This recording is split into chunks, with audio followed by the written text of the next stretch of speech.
নতুন গল্প অল্প স্বল্প, অনলি অন রূপকথা।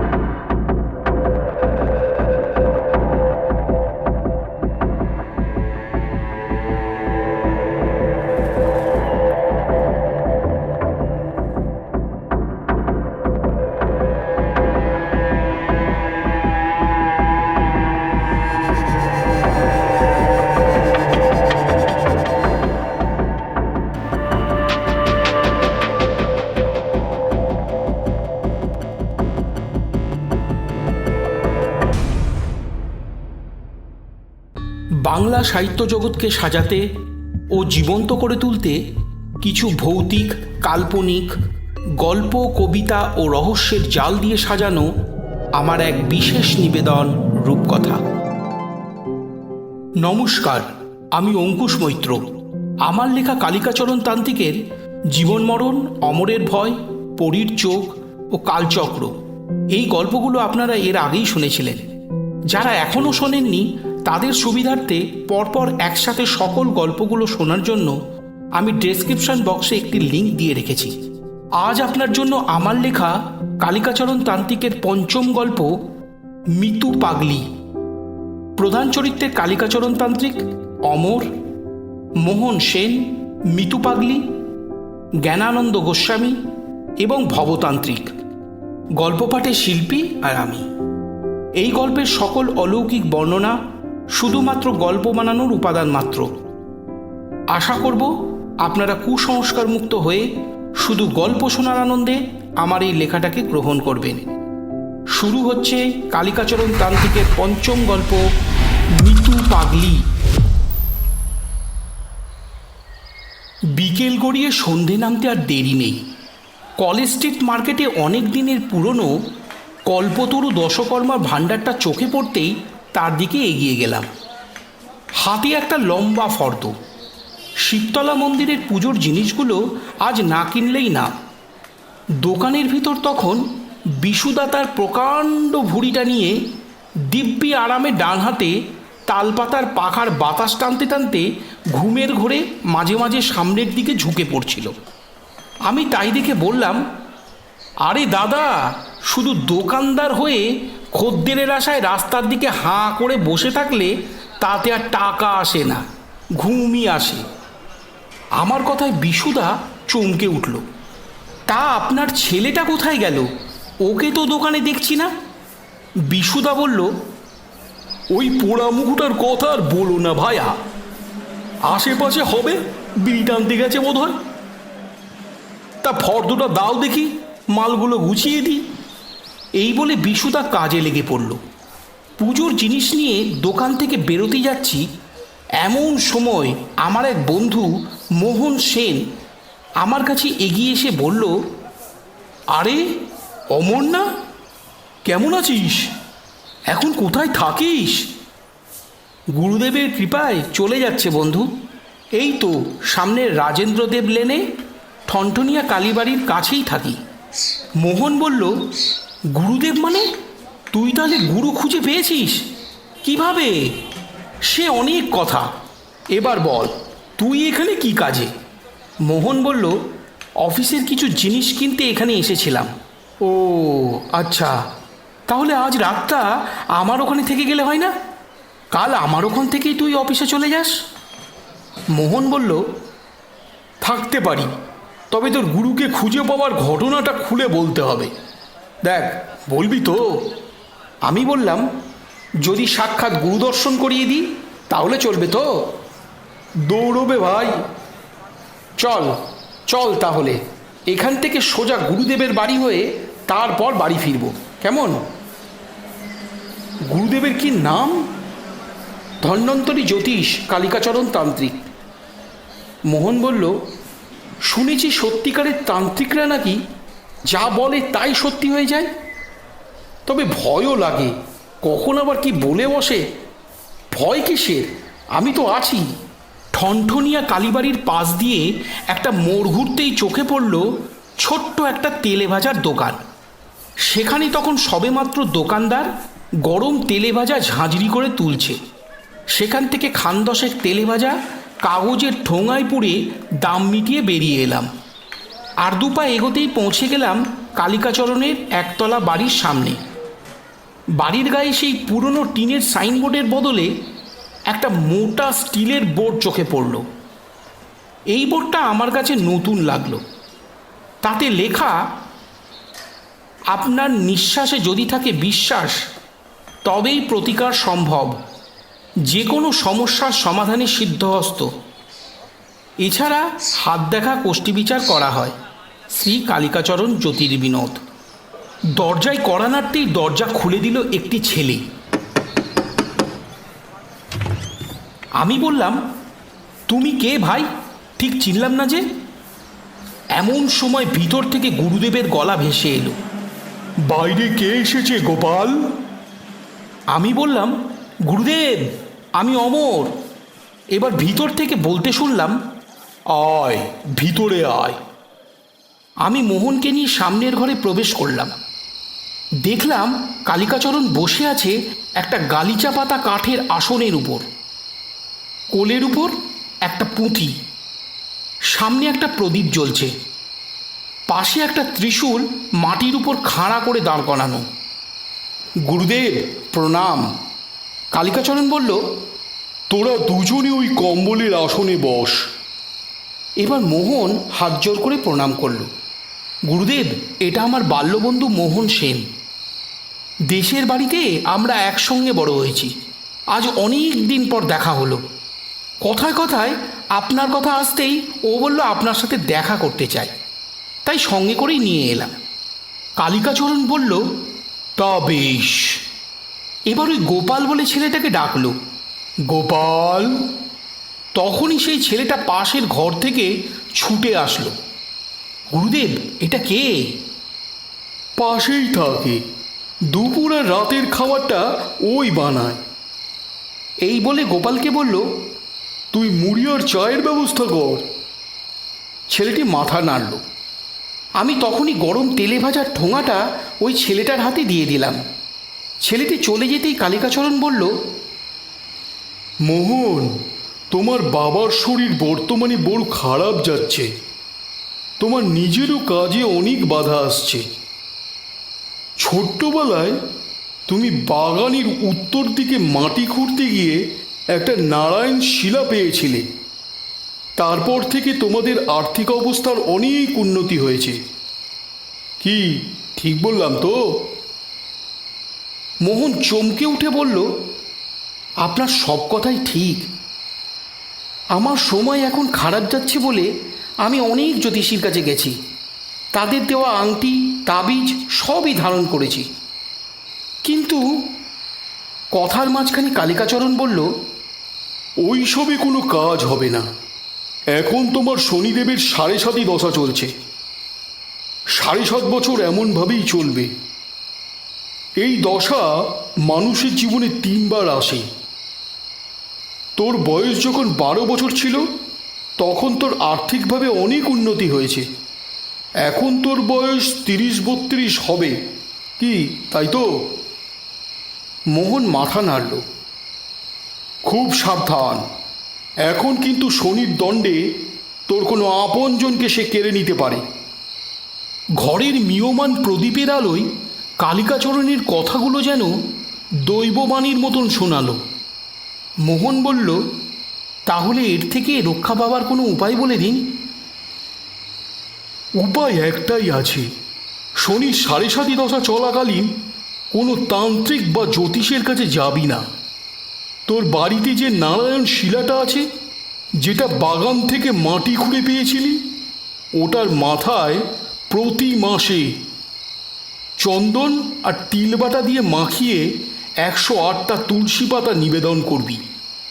আমি বললাম, গুরুদেব, এটা কি সবার জীবনে আসে? কালিকাচরণ বলল, শনিদেবের এই দশায় প্রত্যেকটা মানুষকে তিনি একবার করে দেন, পরের বার তিনি কেড়ে নেন। মোহনের যখন বয়স ছিল 12 বছর তখন সে পেয়েছে। ওটা ওর প্রথমবার ছিল। এখন 32 বছর বয়স, এটা দ্বিতীয়বার, তাই কিছু সে নেবেই। ভয় পাস না, সব ঠিক হয়ে যাবে। যেটা বললাম ওটা করবি। গুরুদেব, এই ত্রিশূল তো আগে কখনো দেখিনি আপনার কাছে। কালিকাচরণ বলল, সবার চোখের সামনে সর্বদাইকে রাখা যায় না, কখন কে হাত দিয়ে দেয়। তাই বেশিরভাগ সময় আমি ভিতরের ঘরেই রাখি। এটা যে সে ত্রিশূল নয়, এর ক্ষমতা অপার্থিব। এটা পেয়েছিলাম দক্ষিণ দিনাজপুর জেলার কুমারগঞ্জের এক নামকরা সাধুর কাছ থেকে। একে ঘিরে আছে একটা তান্ত্রিক ঘটনা। এমন সময় পাশের ঘর থেকে গোপাল মুড়ি আর তেলে ভাজা দিয়ে গেল। আমি বললাম, আজ তাহলে সেই ঘটনাটাই বলুন না। কি করে আপনি এই ত্রিশূলটা পেলেন? সে অতি বড় মারাত্মক অদ্ভুত এক অভিজ্ঞতার ঘটনা। আজ থাক, পরে একদিন বলবো। এখন আকাশে একটা কালো মেঘ এসে পড়েছে। বৃষ্টি নামতে আর দেরি নেই। এদিকে লোডশেডিং চলছে। রাতে আলো আসার কোনো সম্ভাবনা দেখছি না। তোরা বরং আজ বাড়ি ফিরে যা। এই বলে কালিকাচরণ একটা সিগারেট ধরিয়ে চোখ বুজল। মোহন বলল, সন্ধ্যের দিকেও দেখলাম আকাশ পরিষ্কার ছিল। তখনই গোপাল বলে ছেলেটা পাশের ঘর থেকে এসে বলল, ঠাকুরমশাই, বাইরে গুড়ি গুড়ি বৃষ্টি শুরু হয়েছে। আমার সব কাজ হয়ে গেছে। আমি কি তাহলে বাড়ির দিকে বেরিয়ে পড়ব? এই কথায় কালিকাচরণ বলল, হ্যাঁ, তুই বরং বাড়ি ফিরে যা। ছেলেটি চলে যেতেই আমি বললাম, গুরুদেব, আজ আমার রাতে ঘুম হবে না যতক্ষণ না আপনার ওই অভিজ্ঞতার ঘটনাটা না শুনছি। তখনই বাইরে বাজের কড়কড় শব্দে আকাশ ভেঙে নামলো মুষলধারে বৃষ্টি। কালিকাচরণ একটু হেসে বলল, তুই বড় নাছোড়বান্দা ছেলে। আচ্ছা, তবে শোন। এই বলে তিনি হাতের সিগারেটটা একটা মাটির মালসায় গুজে দিয়ে বলতে শুরু করলেন, ছোট্টবেলায় কাকিমার কাছে আমার মায়ের কথা শুনতেই আমার মন যেন আর বাড়িতে টিকল না। মায়ের মতন আমিও বাড়ি ছাড়লাম। মায়ের ঘরে যে পুঁথিগুলো পেয়েছিলাম সেগুলো পড়তে গিয়ে তন্ত্র সাধনার প্রতি আমার মনে এক অদম্য টান আর শ্রদ্ধার জায়গা তৈরি হলো। তাই একদিন দুপুরে খাওয়ার পর সবাই যখন ঘুমিয়ে পড়েছে তখন চুপিসারে বাড়ি ছাড়লাম। গঙ্গায় তখন রহিম মাঝি নৌকা ভাসাচ্ছে রাতে মাছ ধরবার উদ্দেশ্যে। আমি নৌকায় চেপে বসলাম। রহিম মাঝি বলল, কর্তামশাই, এই দুপুরে কোথায় যাচ্ছেন? আরে তুই শুনিসনি? অগ্রদ্বীপে এক নামকরা সাধু এসেছেন। শুনিছি তার অনেক ক্ষমতা। আমি উনাকে দর্শন করতে যাচ্ছি। মাঝি বলল, অগ্রদ্বীপ? সে তো অনেক পথ, আমি তো অত তো যাব না।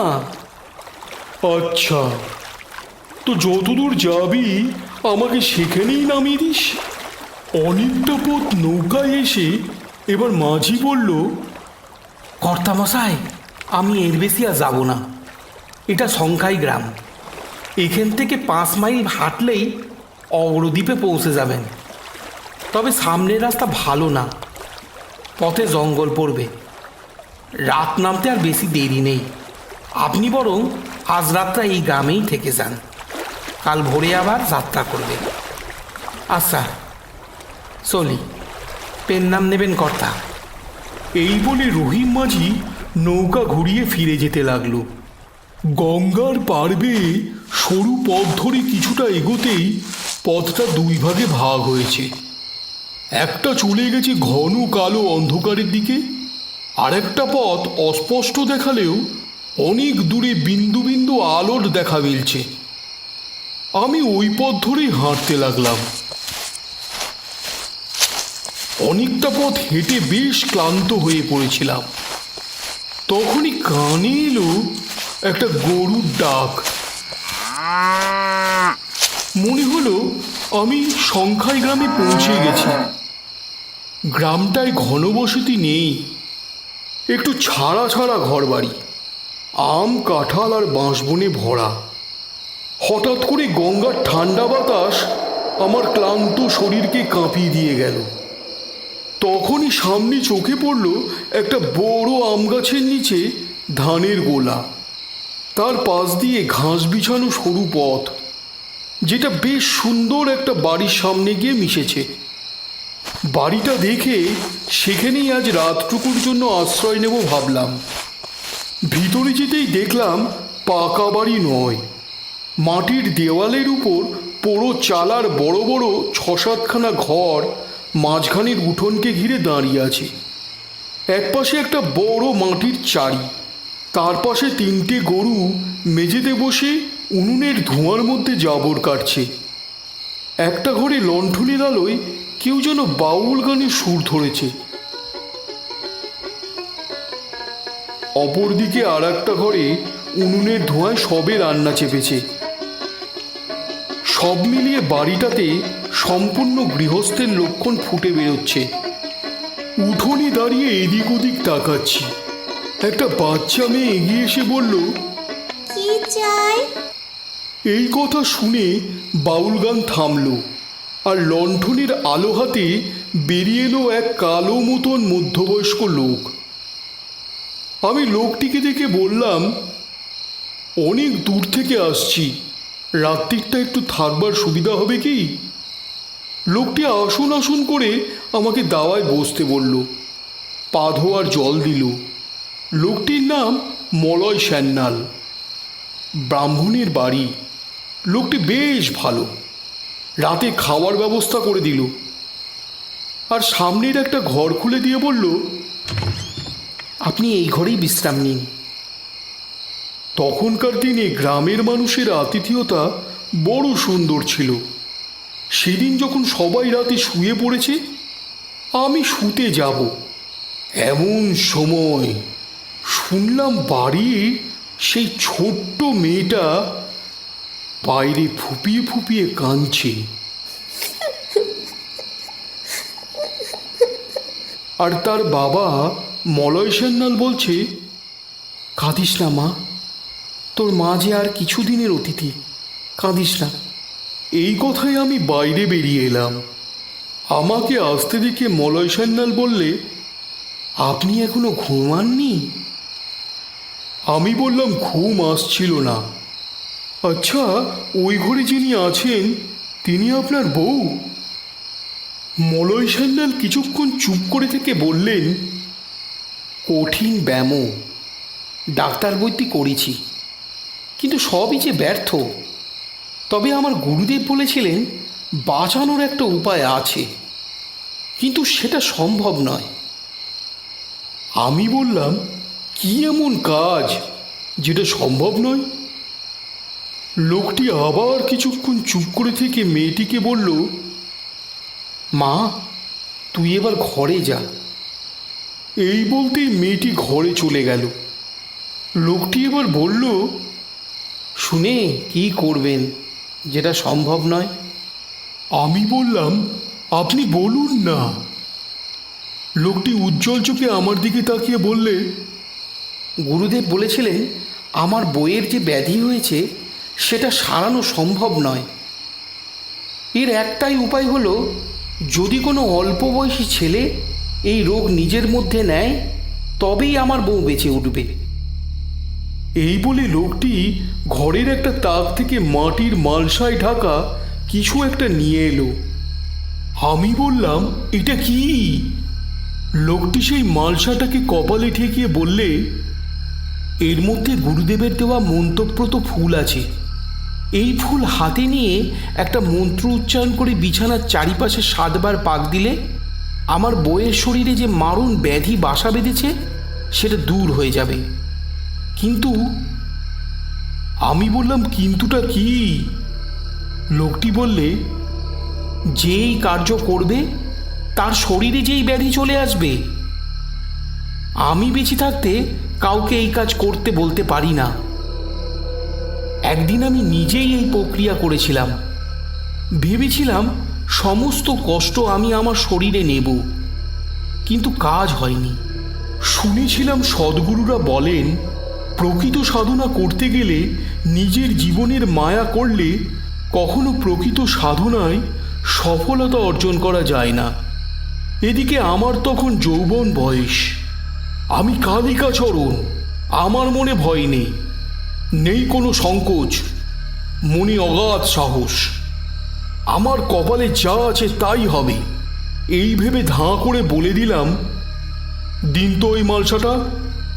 লোকটি চমকে উঠে বললে, তা হয় না, আপনি আমার অতিথি, আমি আপনার জীবনটাকে জেনে বুঝে নষ্ট করতে দেব না। আমি ব্রাহ্মণ পুত্র, আমার এ কাজ সাজে না। আমি বললাম, চিন্তা করবেন না, আমার উপরে আমার মায়ের আশীর্বাদ আছে, কিচ্ছু হবে না।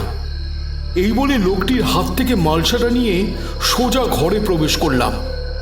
বিছানার দিকে চোখ যেতেই চমকে উঠলাম। বিছানায় যে শুয়ে আছে তার শরীরে চিমটি কাটলে একটুও মাংস উঠবে না। মুখের একটা দিক অনেকটা বেঁকে গেছে, সারা শরীরটা কঙ্কাল সার। আমি দেরি না করে মালসার মুখটা খুলে দিলাম। দেখি একটা লাল জবা ফুল, অনেকদিন পড়ে থাকার কারণে ফুলটা শুকিয়ে গেছে। তার উপরে একটা লাল সুতো গোল করে পাকানো, আর ফুলের নিচে একটা সাদা চারভাঁজ করা কাগজ, যেটা লাল সেঁদুরে মাখামাখি। আমি ওই সাদা কাগজটা মালসা থেকে তুলে নিয়ে খুললাম। দেখলাম তাতে বীজমন্ত্র আর নিয়মাবলী লেখা আছে। আমি এবার সেই মতন কাজ শুরু করলাম। প্রথমে কাগজের গায়ে লেগে থাকা সিঁদুর নিজের কপালে লাগালাম। তারপর ডান হাতে কিছুটা গঙ্গা জল নিয়ে ঘরের আনাচে কানাচে ছড়িয়ে দিলাম। আমার এই কাণ্ড দেখে লোকটি দেখলাম ফুপিয়ে ফুপিয়ে কাঁদছে।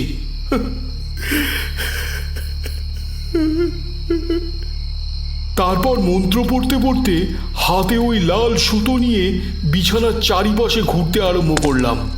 ওহিং দুর্গাং শিভাং শান্তিকারিং ব্রহ্মপ্রিয়ং সর্বলোক পনেতিঞ্চ প্রণমানায় সদম্বিকম মঙ্গলম সবলং শুদ্ধং নিষ্কলং পরমঙ্গলম বিশ্বমাতং চণ্ডিকাং প্রণায়নাম। তখনই ওই মহিলার মুখ দিয়ে নির্দোষ প্রাণের করুণ আর্তনাদ বেরিয়ে এলো।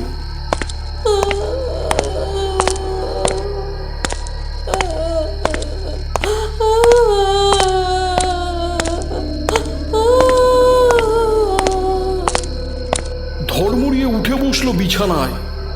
আমি তখন নিজের মধ্যে অসহ্য যন্ত্রণা অনুভব করছি। নিজেকে সামলে নিয়ে আবার ঘুরতে থাকলাম। যখন 3 বারের পা ঘুরেছি তখন একটা কালো ছায়াকে যেন ঘোরাফেরা করতে দেখলাম ঘরময়। এবার মেয়েটির গলা দিয়ে এক অদ্ভুত বুক কাঁপানো একটা বিকট আওয়াজ বেরিয়ে আসলো।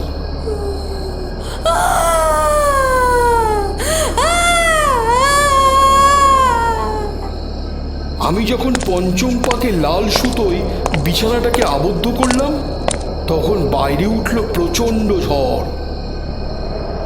মনে হলো ঘরটা যেন উড়িয়ে নিয়ে যাবে।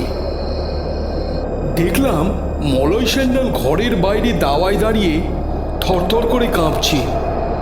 হঠাৎ তার হাতের লণ্ঠনটা ঝড়ের দাপটে বাঁশের খুঁটিতে বাড়ি খেয়ে কাঁচ ভেঙে গুঁড়ো গুঁড়ো হয়ে গেল।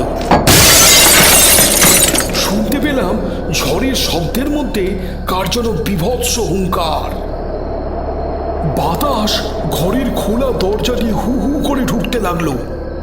এবার মেয়েটিকে দেখলাম জোরে জোরে নিঃশ্বাস টানছে মুখ দিয়ে।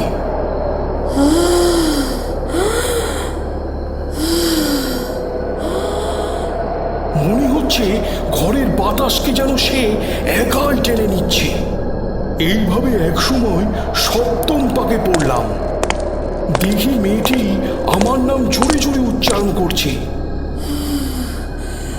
কালিকা কালিকা কালিকাচরণ কালিকাচরণ কালিকা। আর বাইরের উঠোন জুড়ে একটা মিশকালো ধুঁয়োর অবয়ব সৃষ্টি হয়েছে। সেই অবয়বের গায়ে অসংখ্য জোনাকি পোকা লেগে আছে। অবয়বের বাহ্যিক রেখা বরাবর সেগুলো দীপ দীপ করছে। কিছুক্ষণ জ্বলার পর সব নিভে গেল। অমনি মেয়েটা বিছানায় ধপ করে পড়ে গেল। আমি দেখলাম আমার হাতের জবা ফুলটা এবার তাজা হয়ে উঠেছে, ঘরময় একটা সুন্দর গন্ধ ছড়াচ্ছে। পরদিন ভোরে উঠে দেখলাম মলয় সান্যালের বউ মালতী সান্যাল বেশ ভালো, ঘরের দাওয়ায় বসে ফল কাটছে। মলয় সান্যাল বললে, ঠাকুরমশাই, আপনার জন্য কাল আমার বইয়ের প্রাণ বাঁচল। আপনি সাক্ষাৎ মহাপুরুষ। আমার বাড়িতে আরও কিছুদিন থেকে তবে আপনাকে ছাড়বই বলে দিলুম। তা হয় না, আমি একটা বিশেষ কাজে বেরিয়েছি, আমাকে আর বাধা দেবেন না। তখনই তার বউ এসে কাঁসার থালায় নানান রকমের ফল, মিষ্টি আর একটা বড় বাটিতে গরম দুধ এনে বললে, আমাদের একটু সেবা করার সুযোগ দিন। দুপুরের খাওয়া হলে বিদায় নিলাম। মলয় সান্যাল কিছুতেই ছাড়তে চায় না, একরকমের জোর করেই চলে এলাম বলা যায়। এই পথে আবার কখনো এলে তার বাড়িতেই আশ্রয় নেব, এই কথা দিয়ে বেরিয়ে পড়লাম। অনেকটা পথ হেঁটে আসার পর গতকালকে সেই চির অন্ধকারময় রাস্তায় পড়লাম। এখান থেকে শুরু হয়েছে জঙ্গলের মধ্যে দিয়ে পথ। মাঝি বলেছিল রাস্তাটা খারাপ হবে আর ঘন জঙ্গল পড়বে। এটা তাহলে সেই জঙ্গল। 5 মাইল হেঁটে গেলেই অগ্রদ্বীপ গিয়ে পৌঁছানো যাবে। দিনের আলো থাকতে থাকতেই পৌঁছাতে হবে, এই ভেবে তাড়াতাড়ি হাঁটতে লাগলাম। জঙ্গলের পথ আরও দুর্গম হতে থাকলো। পথের কিছু কিছু জায়গা সবুজ আগাছায় ঢাকা পড়েছে, তার জন্য মাঝে মধ্যেই পথের নিশানাগুলো গোলমাল করে ফেলছি। এই জঙ্গলে সূর্যের আলো ঢোকার সুযোগ পায় না বলে এদিকটা রাতের মতন কালো। রাস্তায় মাঝে মধ্যে পাথরের বড় বড় খণ্ড আর লম্বা লম্বা গাছের শুকনো ডালের সাথে পা বেঁধে যাওয়ায় হুমড়ি খেয়ে পড়ছি। তবে সবচেয়ে অস্বস্তির ব্যাপার হলো আশপাশ থেকে ভেসে আসা ভয় ধারানো এক একটা শব্দ। এমন সময় সামনে দিকে একটা বড় শেয়াল। এত বড় শিয়াল সচরাচর দেখা যায় না। আমার বুকের ভিতর কেমন যেন একটা ব্যথা ব্যথা ভাব অনুভব করলাম। জঙ্গলের একটা শুকনো গাছের ডাল মাটি থেকে তুলে নিয়ে ছুঁড়ে দিলাম শিয়ালটাকে লক্ষ্য করি। তখনই শিয়ালটা জঙ্গলের মধ্যে গা ঢাকা দিল। আমি আবার এগোতে থাকলাম।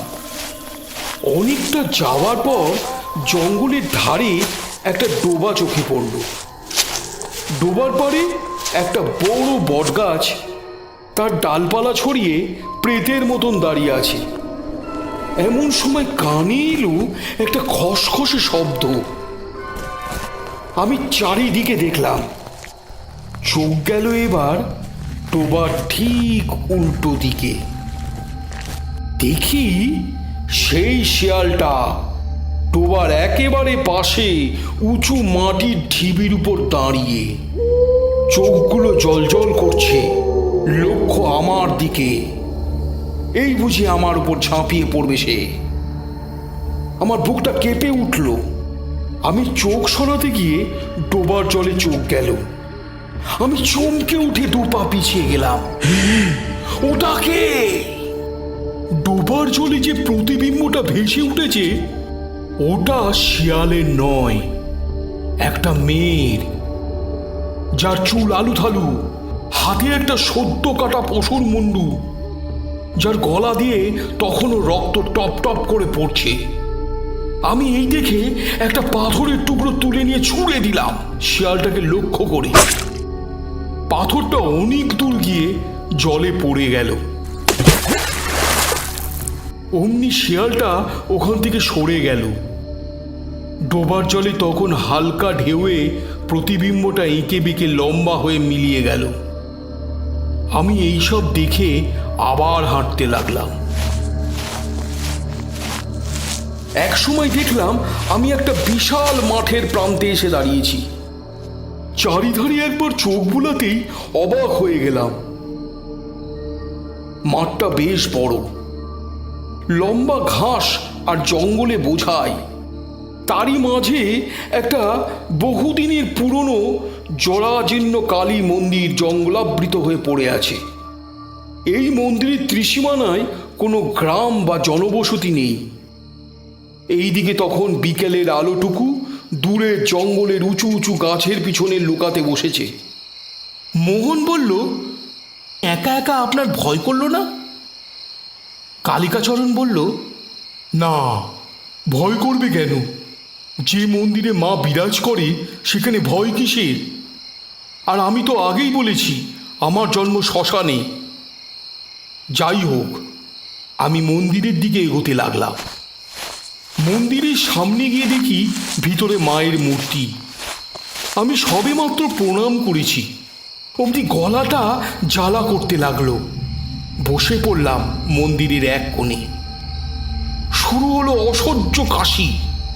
কাশতে কাশতে প্রাণ যাওয়ার উপক্রম।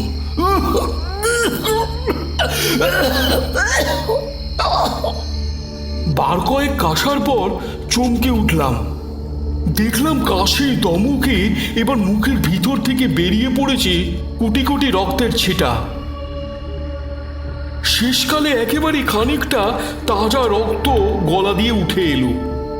সেই সময় আমি বুঝতে পারলাম মলয় সেন্ডালের বইয়ের মারণ ব্যাধিটা আমার শরীরে এসে পড়েছে। তার মানে মলয় সেন্ডালের গুরুদেবের কথা এবার ফলতে শুরু করেছে। কি অসহ্য যন্ত্রণা! গলা ধরে বসে আছি, মনে মনে মায়ের নাম করছি।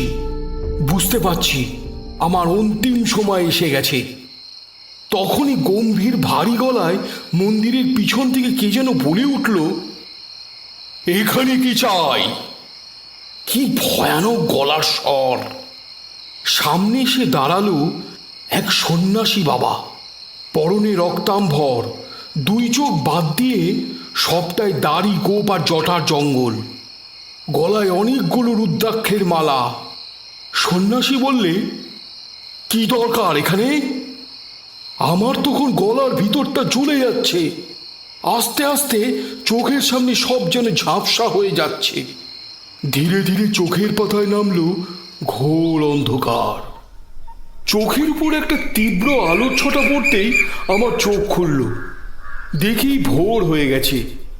আমি মন্দিরের বাইরের বারান্দায় শুয়ে। মন্দিরের ছাদের একটা ভাঙা অংশ দিয়ে দিনের আলো আমার চোখে এসে পড়ছে। আমার তখন গলার ব্যথাটা আর নেই। চারিদিকে একবার তাকিয়ে নিয়ে উঠতে যাচ্ছি, এমন সময় কালকের সেই সন্ন্যাসী মন্দিরের ভিতর থেকে বেরিয়ে এসে বললে, বাবাজির বাড়ি কোথায়? আমি বললাম, গুপ্তিপাড়ার কাছে কয়াল গ্রামে। কোথায় যাওয়া হবে? শুনেছিলাম অগ্রদ্বীপে এক বড় সাধু এসেছেন, তার দর্শন লাভের জন্যই যাচ্ছিলাম। সন্ন্যাসী একটু হাসলেন, বললেন, সে তো দিন দশেক হলো চলে গেছে ওখান থেকে। আমি বললাম, চলে গেছে? মনটা যখন ভেঙে যাচ্ছে তখন সন্ন্যাসী আবার হেসে বললেন, আমি সেই সাধু। বছরে দুবার চতুর্দশীতে মা তারাদেবীর পুজো উপলক্ষে আমি সেখানে যাই। আমি সন্ন্যাসীর পা ধরে বললাম, আপনার এই চরণ আমি আর ছাড়ব না। আমি কিচ্ছু চাই না, শুধু আপনার সঙ্গ চাই। সন্ন্যাসী বললে, আরে বোকা, আমার পায়ে না পড়ে মায়ের পায়ে পড়। তিনি যদি তোকে কিছু দেন সেটা একমাত্র তিনিই দিতে পারে। তোর শরীরে ওই ব্যাধি এলো কি করে? আমি তখন সব খুলে বললাম।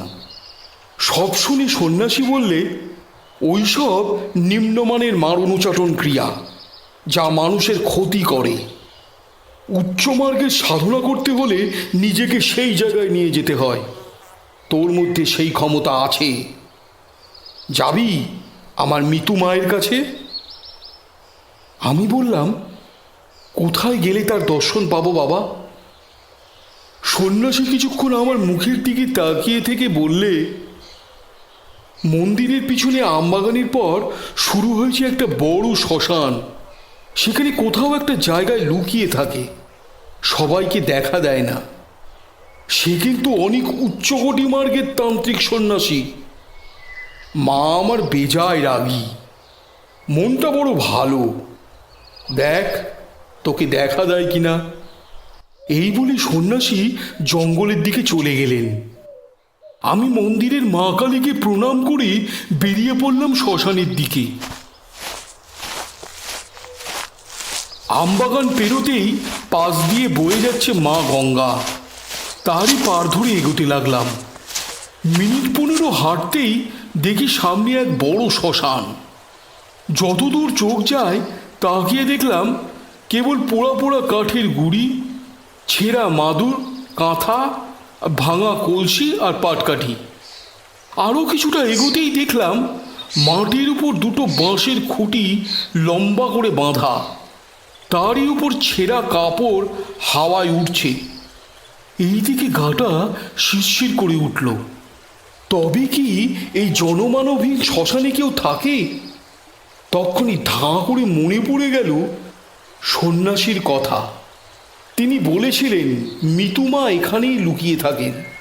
তাই আশপাশটা ভালো করে দেখছি, না কোথাও কোনো জনমানুষের চিহ্ন খুঁজে পেলাম না। প্রখর রোদে মাথা যেন ঝিমঝিম করছে।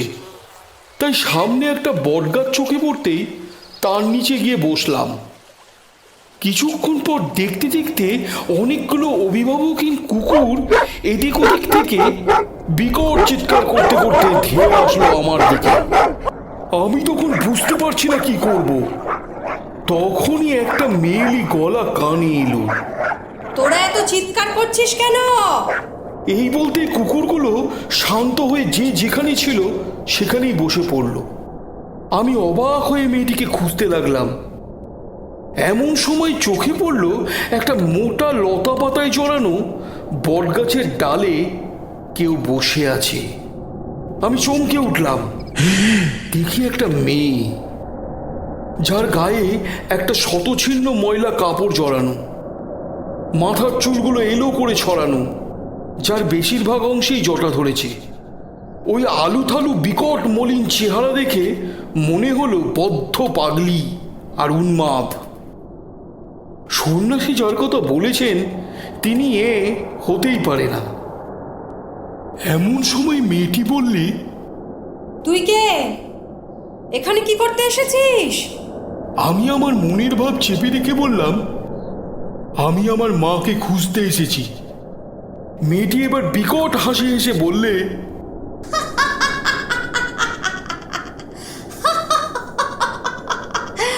মাকে খুঁজতে এসেছে, মাকে খুঁজতে। মায়ের প্রতি যদি তোর এত ভক্তি, তাহলে মা হারালি কি করে? যা যা, দূর হয়ে যা, যা আমার সামনে থেকে দূর হয়ে যা। কুলাঙ্গার ছেলে এসেছে মাকে খুঁজতে। আমি কুলাঙ্গার নই, সেটা আমার মা জানে। মেয়েটি এবার বললে, তোর দেখছি মাতৃভক্তি বেজায়। তাহলে পারবি নিজেকে মায়ের জায়গায় রেখে সন্তানের সেবা করতে? বলেই দেখো না পারি কিনা। ওই দেখ কুকুরটাকে, দেখ, দেখছিস কেমন করে নিজের সন্তানকে তার জিভ দিয়ে চেটে চেটে গা পরিষ্কার করছে? পারবি তুই ওই মায়ের জায়গায় নিজেকে রেখে ওই কাজটা করতে? এই কথা শুনতেই মাথায় একটা রোগ চেপে গেল। ধাঁ করে বলে দিলাম পারবো। এই বলে কুকুরের ছোট্ট বাচ্চাটাকে কোলে তুলে নিয়ে জিভ দিয়ে চাটতে লাগলাম। তখনই মেয়েটা খিলখিল করে হেসে উঠে বলল,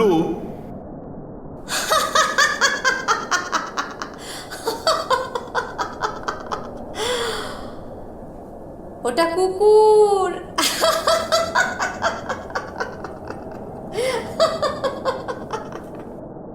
আমি দেখলাম আমার হাতে কেউ নেই। আমি নিজেই নিজের অপর হাতটা জিভ দিয়ে চাটছি। তখন বুঝলাম এই তো পাগলি নয়, কারণ আমার বেশ মনে আছে আমি কুকুরের বাচ্চাটাকে কোলে নিয়েছিলাম। দিনে দুপুরে হাত থেকে উধাও হয়ে গেল, এটা সাধারণ কোনো ক্ষমতা নয়। আমি বললাম, কেন এরম করছো আমার সাথে? আমি তো তোমাকেই খুঁজতে এখানে এসেছি। ছোট্টবেলায় আমার মা আমাকে কাকিমার কাছে রেখে চলে গেল। যখন তোমাকে মা বলে ডাকলাম, তুমি তখন কুলাঙ্গার বললে। কুলাঙ্গার ছেলের মরে যাওয়াই ভালো। আমার মুখে এই কথা শুনতেই মেয়েটি এবার প্রসন্ন হলো। বললে, তোর মতো কাউকে দেখিনি। পারবি আমার একটা কাজ করতে? আমি বললাম, পারবো। কি করতে হবে? আজ নয়, কাল বলবো। আজ রাতটা মায়ের মন্দিরেই কাটা। কাল ভোরে আবার আসবি আমার কাছে, বুঝলি? তখন তোকে বলবো। পরদিন ভোরে উঠে দেখলাম সন্ন্যাসী বাবা কখন যেন মায়ের পুজো করে চলে গেছেন। অনেক খুঁজেও তিনার দর্শন আর পেলাম না। গঙ্গায় স্নান সেরে মায়ের পুজো করে বেরিয়ে পড়লাম মন্দিরের পিছনের পথ ধরে সেই মিতু পাগলির দর্শন লাভের উদ্দেশ্যে। গতকালকের দেখা সেই বটগাছটার কাছে যেতেই দূর থেকে সেই কুকুরগুলো আবার আমাকে দেখতে পেয়ে ছুটে এলো। আজ তাদের মধ্যে সেই ক্ষিপ্র ভাবটা নেই। আমি বটগাছটার নিচে বসতেই কুকুরগুলো আমাকে ঘিরে প্রদক্ষিণ করতে লাগলো। এক সময় তারা আমার পায়ের কাছে বসে পড়ল। শ্মশানের চারিদিকে চোখ ঘোরাতেই দেখলাম বহু দূরে একটা চিতায় মরা পড়ছে। গঙ্গার দমকা হাওয়ায় কালো ধোঁয়ার কুণ্ডলী ছড়িয়ে যাচ্ছে চারিদিকে। আশেপাশে দাঁড়িয়ে গোটা চারেক মানুষ। নির্জন নিস্তব্ধ শ্মশান। হঠাৎ গঙ্গার পাড়ে চোখ যেতেই অবাক হয়ে গেলাম। একটা যুবতী মেয়ে দৌড়াচ্ছে চিতার আগুন লক্ষ্য করে। কেউ যেন দেখেও দেখছে না। কি চাইছে মেয়েটা? তাহলে কি সে চিতার আগুনে ঝাঁপ দেবে? এই দেখে আমার অজান্তেই আমার গলা দিয়ে একটা আর্তনাদ বেরিয়ে এলো, ওকে কেউ ধরো! আমি প্রাণপণ দৌড়াতে লাগলাম। দেখলাম মেয়েটা সেই জ্বলন্ত চিতায় ঝাঁপিয়ে পড়ল। তখনই শ্মশানের একটা পড়ে থাকা আধপোড়া বাঁশে আমার পা বেঁধে পড়ে গেলাম। অমনি পাগলি খিলখিল করে হেসে উঠল।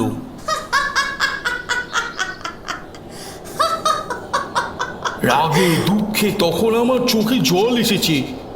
এ সত্যিই পাগল, পাগল ছাড়া আর কিচ্ছু না। বদ্ধ উন্মাদ। না, সন্ন্যাসী যার কথা বলেছে এ সে নয়। পাগলি বললে,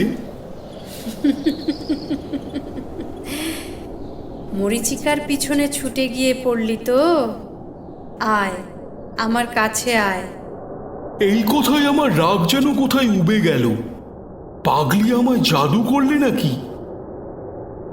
কাছে যেতেই পাগলি বলল, যে মেয়েটিকে গঙ্গার পাড় ধরে দৌড়তে দেখলি, ওই মেয়ে গঙ্গার তীরে মরতে এসেও গঙ্গা পায়নি।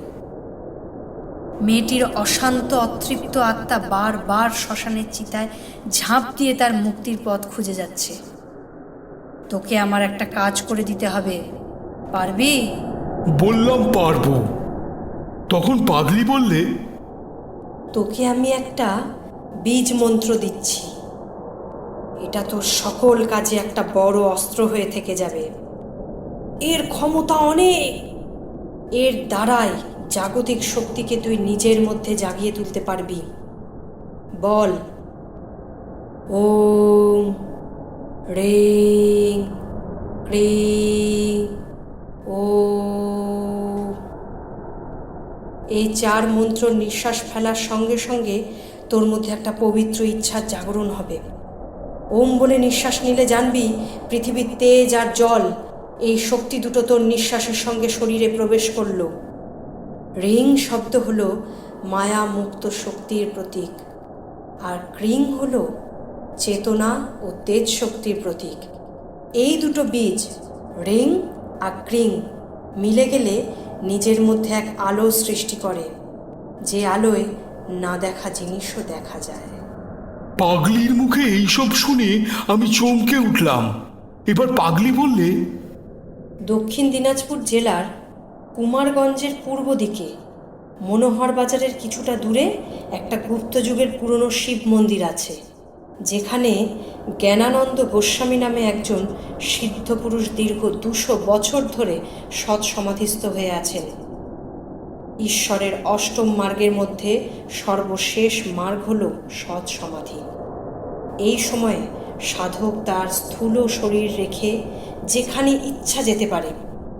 জ্ঞানানন্দ ঠাকুর যেদিন সমাধিস্থ হলেন, তখন ওই গ্রামের ভবতান্ত্রিক নামে একজন, যে তার তান্ত্রিক ক্রিয়ার বলে জ্ঞানানন্দ ঠাকুরের স্থূল শরীরটাকে এক গণ্ডিতে আবদ্ধ করল।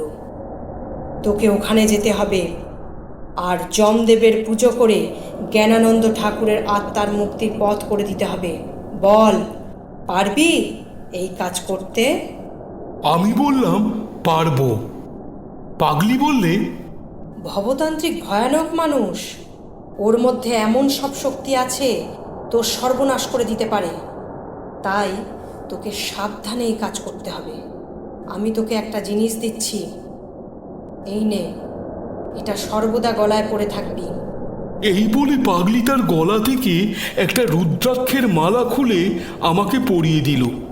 পাগলি এবার আমার কানের খুব কাছে এসে ফিসফিস করে একটা মন্ত্র বলে দিয়ে বলল, এটা যম মন্ত্র। এই মন্ত্র পড়ে যমদেবের আহ্বান করবি। কাল হলো ভাদ্র মাস, তার উপরে আবার কৃষ্ণপক্ষ। তিথিতে ত্রয়োদশী, পরদিন চতুর্দশী, তারপরের দিন অমাবস্যা। ওই দিনে কাজটা তোকে করতে হবে, বুঝলি? এখনই বেরিয়ে পড়।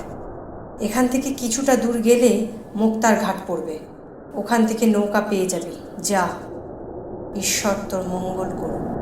আমি পাগলির কথা মতন বেরিয়ে পড়লাম কুমারগঞ্জের উদ্দেশ্যে। একদিনের পথ অতিক্রম করে দুপুরবেলায় কুমারগঞ্জে পৌঁছালাম। সেখানে এক মিষ্টির দোকানের দোকানদার আমাকে দেখে বলল, আপনি কোথা থেকে আসছেন? বললাম, গুপ্তিপাড়া থেকে আসছি। কথায় কথায় আমার বাবার কথা এসে পড়তেই লোকটি বললে, আপনার বাবা অনেক দিন আগে এখানে এসেছিলেন। কথা শেষ হলে দোকানদার আমাকে দই, চিড়ে আর জল খেতে দিল। সেখান থেকে বেরিয়ে আবার হাঁটতে লাগলাম।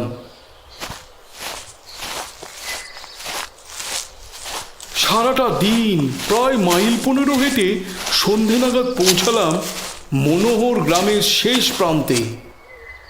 এখানে জনবসতি নেই বললেই চলে।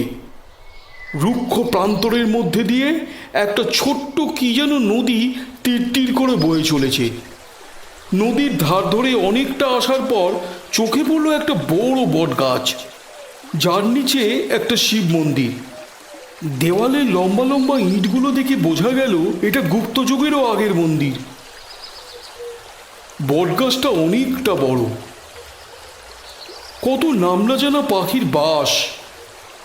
মন্দিরটা জঙ্গলাবৃত হয়ে পড়ে আছে, দেখে বোঝা যায় বহু বছর হলো এখানে কেউ আসে না। আমি এবার পাগলির দেওয়া মন্ত্র উচ্চারণ করলাম, ওম হ্রিং ক্রিং ওম, ওম হ্রিং ক্রিং ওম। তখনই মনে হলো গাছের পাখিগুলো একসাথে উড়ে সন্ধ্যের আকাশটাকে কালো করে দিল। আমি মন্দিরের ভিতর ঢুকতেই চমকে উঠলাম। দেখি একজন সাধু হরিণের ছালের আসনের উপর পদ্মাসনে বসে, তার ডান দিকে একটা ত্রিশূল, সামনে শিবলিঙ্গ। মন্দিরের জায়গায় জায়গায় জঙ্গল আর আগাছার জঙ্গল। লতা আর কাঁটার ঝোপে সাধুর সারা শরীর ঢাকা পড়েছে। শীর্ণ চেহারা, মুখের যেটুকু অংশ দেখা যাচ্ছে তার রং ফ্যাকফ্যাকে লাল সাদা। মাথার জটা মন্দিরের মেঝেতে লতার ডাল ধরে ছাদের দেওয়াল ছুঁয়েছে।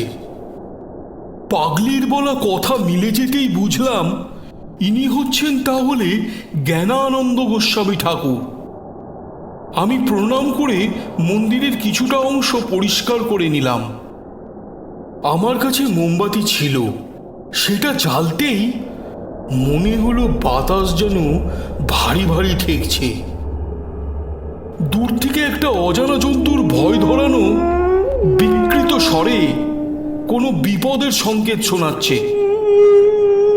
পাশ দিয়ে সরসর করে কি যেন একটা চলে গেল। সাক্ষাৎ মরণ। একটু 19-20-এর জন্য বেঁচে গেলাম। গায়ে পা লাগলে আর রক্ষে ছিল না। এমন সময় দেখলাম একটা কালো ছায়া মন্দির থেকে বেরিয়ে গেল আর মন্দিরের সামনে লম্বা লম্বা ঘাসের মধ্যে ডুবে গেল। দীর্ঘদিনের অন্ধকার বুঝি আজ আলোর দর্শন পেয়ে ভয়ে ছুটে পালালো। মন্দিরের এক কোণে একটা মাটির কলসি ছিল, সেটা নিয়ে সামনে নদী থেকে জল ভরে এনে শিবের মাথায় ঢালতে লাগলাম। জল ঢালা হলে জ্ঞানানন্দ ঠাকুরের সামনে আসন করে বসলাম। শুরু করলাম শিবের পুজো। পুজো শেষ হলে পাগলির দেওয়া মন্ত্র জপ করতে লাগলাম। পরদিন খুব ভোরে উঠে সামনে নদীতে স্নান করতে গিয়েছি, দেখি একটা তান্ত্রিক তার চেলাদের সাথে ঘাটের দিকেই আসছে। আমি সঙ্গে সঙ্গে ঘাটের কাছে একটা অস্বস্ত গাছের পিছনে নিজেকে লুকিয়ে নিলাম। গাছের আড়াল থেকে দেখতে লাগলাম তান্ত্রিকের কার্যকলাপ। তান্ত্রিকের 2-4 জন চেলা এসে একটা চিতা সাজিয়ে দিল। তাতে আগুন ধরিয়ে দিতেই তার লকলকে শিখা আকাশটাকে যেন ছুঁতে লাগলো। ধোঁয়া পাক খেয়ে উপরের দিকে উঠছে, ভেঙে খান খান হয়ে ছড়িয়ে যাচ্ছে চারিদিকে। এবার সেই তান্ত্রিক গঙ্গায় ডোবা ডুব দিয়ে ভেজা লাল চেলি পরে চিতার সামনে রাখা একটা লাল কম্বলের আসনের উপর উত্তরমুখ হয়ে বসল। পাশেই দাঁড়িয়ে থাকা এক চেলা গোটা সাতেক জ্যান্ত কাক নিয়ে এসে তান্ত্রিকের ডান দিকে রাখল।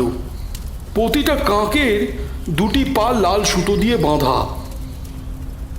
মাঝে মধ্যে কাকগুলোর ডানার ঝটপটানি চোখে পড়ল। এইসব দেখে মনে হলো তান্ত্রিক কোনো পৈশাচিক কাণ্ড ঘটাতে যাচ্ছে। তান্ত্রিক এবার মন্ত্র উচ্চারণ করতে করতে একটা করে কাককে আহুতি দিচ্ছে আগুনে, আর একটা বিকট হাসিতে কাঁপিয়ে তুলছে চারিদিক।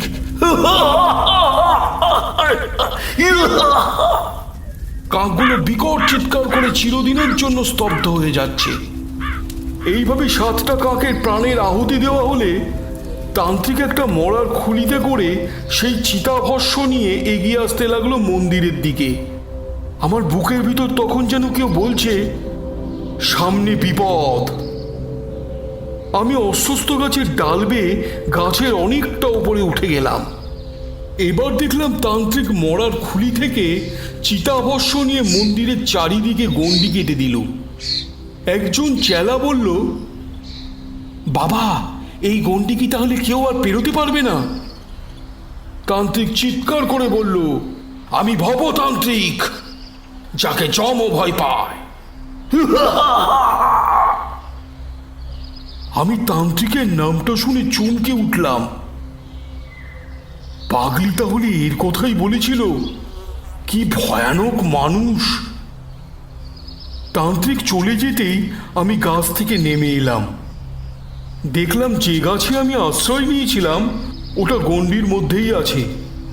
আমি বললাম, গুরুদেব, ওই গণ্ডি কি তাহলে আপনিও পেরোতে পারবেন না? কালিকাচরণ একটু মৃদু গলায় বলল, না, কেউ পারবে না। কোনো পাখি, পশু, জীব জন্তু কেউ না। মোহন বলল, কি ভয়ানক তান্ত্রিক রে বাবা। তারপর কি হলো? কালিকাচরণ এবার বলতে লাগলো, পাগলি বলেছিল পূর্ব দিকে ইন্দ্র, পশ্চিম দিকে বরুণ, উত্তর দিকে কুবের আর দক্ষিণ দিকে যমদেব আছেন।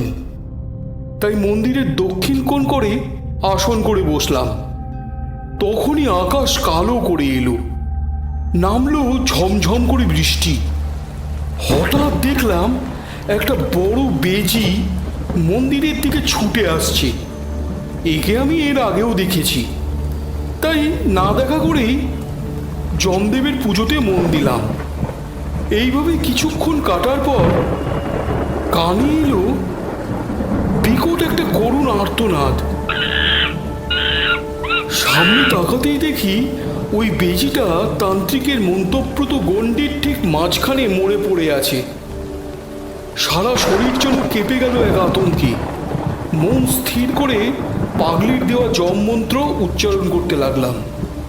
যম যমায় পেতাধিপতয় কৃষ্ণ বর্ণায় দণ্ডহস্তায় মহিষ বাহনায় সপরিবারেও নমঃ। এইভাবে অনেকক্ষণ বীজমন্ত্র জপ করার পর ঈশান কোণ দিয়ে মনে হলো কেউ আসছে। আমি চোখ খুলতেই দেখি বেশ বড় একটা নিষ্কালো মোষ মন্দিরের দিকে আসছে।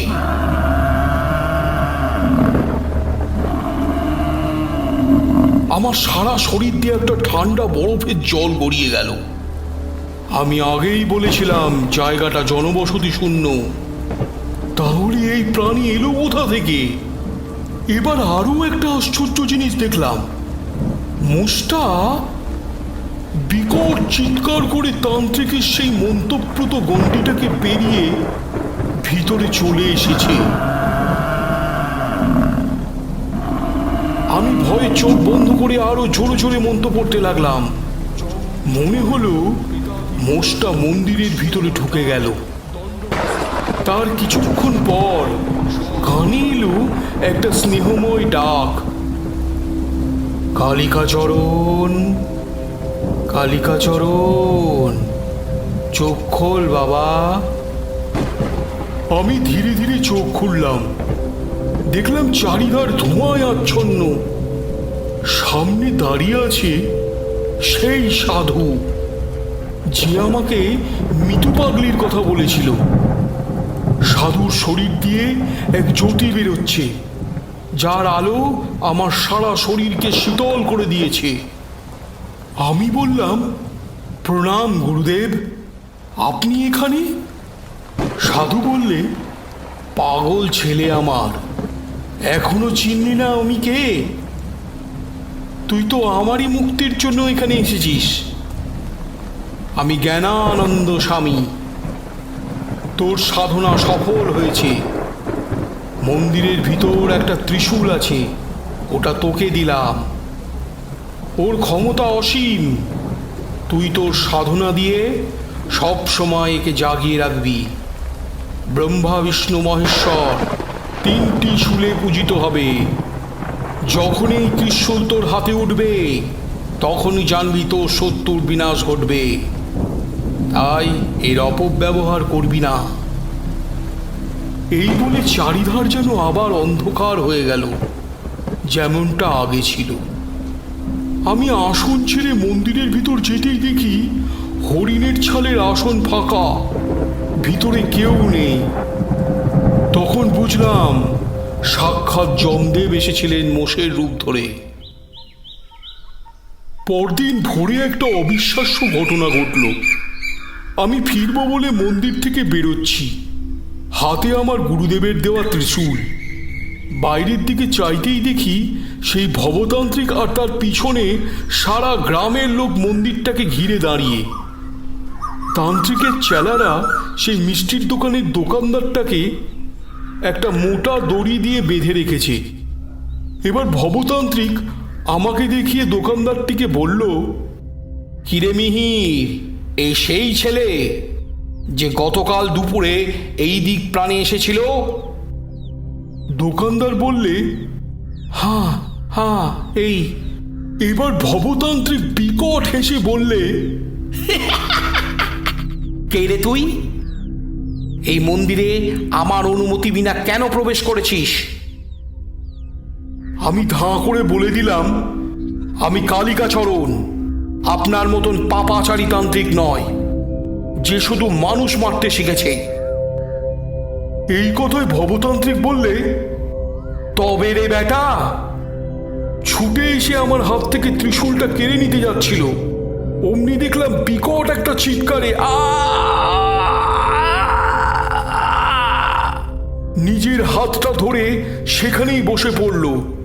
দেখলাম তান্ত্রিকের হাত বেঁকে গেছে, মুখের একটা চোয়াল ভেঙে পড়েছে, কথা বলতে পারছে না। আমি তখন বুঝতে পেরেছি ত্রিশূলের মহিমা। এইসব কাণ্ড দেখে তান্ত্রিকের চেলারা যেদিকে পারলো সেদিকেই দৌড়ালো। আমি সেই মিষ্টির দোকানের দোকানদারকে বললাম, এখানে আবার শিবের পুজোর ব্যবস্থা করুন, আপনাদের মঙ্গল হবে। এই বলে কালিকাচরণ থামল। আমি আর মোহন একসাথে বললাম, তারপর? একটু হেসে কালিকাচরণ বলল, তারপর আর কি, ফিরে এলাম অগ্রদ্বীপের সেই মন্দিরে। তবে পাগলিকে দেখলাম এক নতুন রূপে। এখন তার আর সেই আলুথালু বেশ নেই। লাল পাড় সাদা শাড়ি পরে মন্দিরে মালা গাঁথছে। আমি প্রথমটাতে চিনতে না পেরে বললাম, মা, আপনি কে? আগে তো কখনো দেখিনি। মেয়েটি খিলখিল করে হেসে বলল,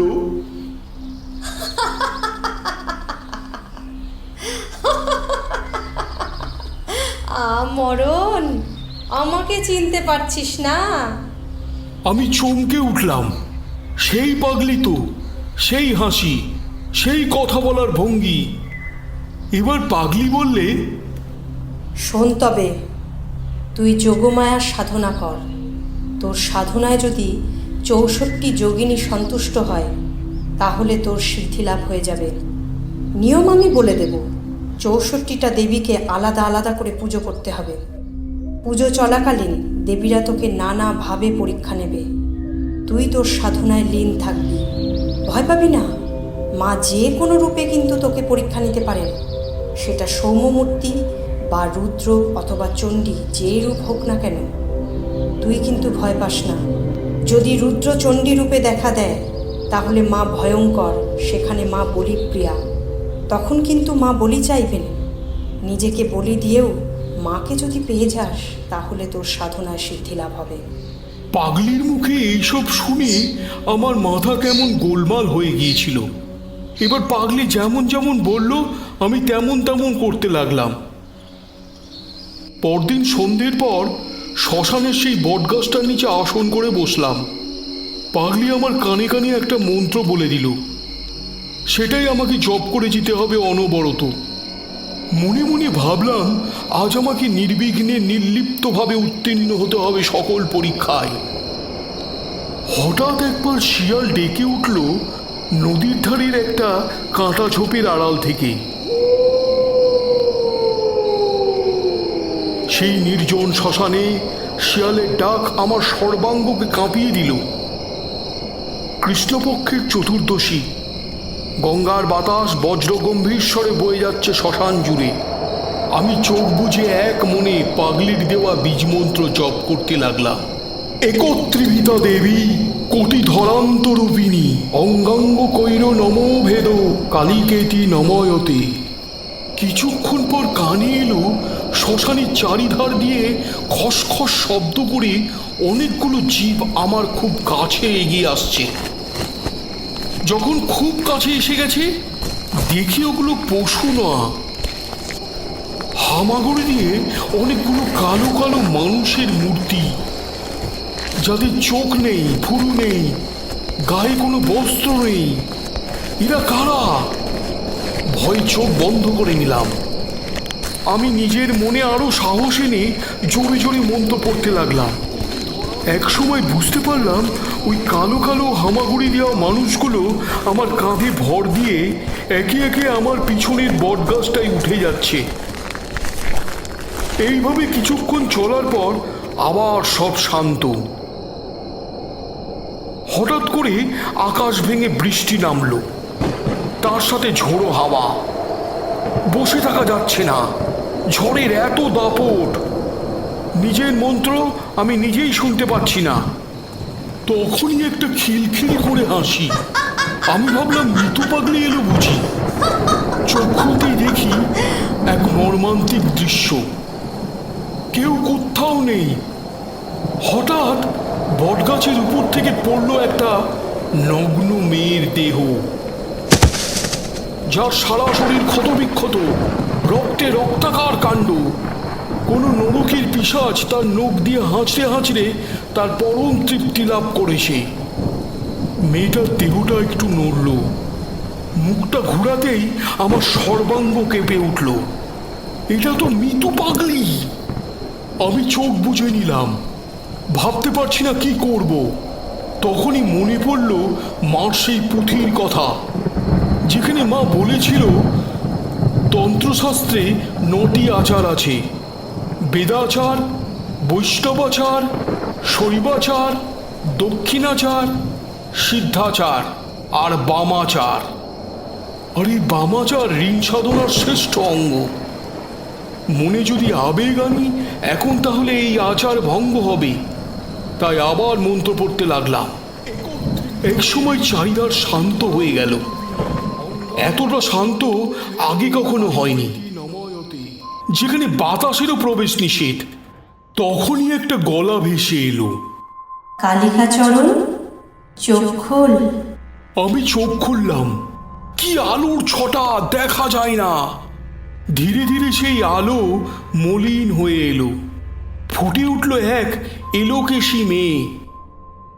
পিঠ ভর্তি কালো চুলের রাশি পায়ের নিচ পর্যন্ত ছড়ানো, সারা দেহে একটুও আবরণ নেই। হাতে একটা সদ্য কাটা শিয়ালের মুন্ডু, রুদ্রচণ্ডী রূপ। দেখে মনে হয় লজ্জা, মান, ভয় সবকিছুর ঊর্ধ্বে বিচরণ করছে ওর মন। এই জগতের অনুভূতি তার মধ্যে নেই। এই রূপ আমি এর আগেও দেখেছি, সেই ডোবার জলে। আজ সেই দৃশ্যই দেখছি চোখের সামনে। আমি বললাম, মা, তোমার চরণে এই অধমের শতকোটি প্রণাম স্বীকার করো। দেবী বললেন, তুই যোগমায়ার সাধনায় সিদ্ধি লাভ করেছিস। এই বলে তিনি মিষ্কালো অন্ধকারের মধ্যে মিলিয়ে গেলেন। তারপর মন্দিরে এসে সেই পাগলিকে অনেক খুঁজলাম, কিন্তু তার দর্শন আর পেলাম না। পরে অবশ্য লোকের মুখে শুনেছিলাম পাগলির আসল নাম ছিল মিতালি গোস্বামী। শুনছিলেন আমার লেখা কালিকাচরণ তান্ত্রিকের পঞ্চম গল্প মিতু পাগলি। গল্প পাঠে শিল্পী আর আমি। রূপকথার সমস্ত গল্প কবিতা শুনতে সাবস্ক্রাইব করুন এই ইউটিউব চ্যানেলে। সবাই ভালো থাকবেন। শুভরাত্রি।